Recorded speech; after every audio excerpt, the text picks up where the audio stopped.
আপনি যদি কোথাও এই সুজুকি জিক্সার বাইকটা নিয়ে দাঁড়ান না, তাহলে সবাই কিন্তু আপনার এই সুজুকি জিক্সার বাইকটাকে দেখবে, আপনাকে না। ঠিক একইভাবে কোনো বিশ্বসেরা ফুটবল কিংবা ক্রিকেট প্লেয়ার যদি BMW নিয়েও দাঁড়ায়, তাহলে সবাই কিন্তু তাকেই দেখবে, তার BMW কে না।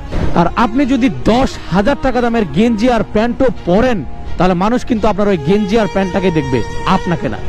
ঠিক একইভাবে ওই প্লেয়ারটা যদি 10 টাকা দামের ছেঁড়া গেঞ্জিও পরে, তাহলে কেউ কিন্তু তার গেঞ্জিটাকে দেখবে না, সবাই ওই প্লেয়ারটাকে দেখবে। তাই আইফোন লাগবে, ক্যামেরা লাগবে, বাইক লাগবে এই বলে বাবা মাকে এত প্যারা না দিয়ে ব্র্যান্ডের পিছনে না ছুটে নিজেকে ব্র্যান্ড বানানোর চেষ্টা করুন।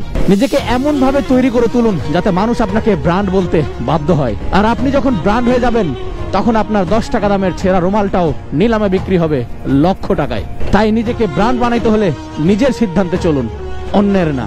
আর একটা কথা সবসময় মাথায় রাখবেন, জ্ঞান অনেকেই দেবে, কিন্তু আল্লাহ ছাড়া সঙ্গ কেউ দিবে না।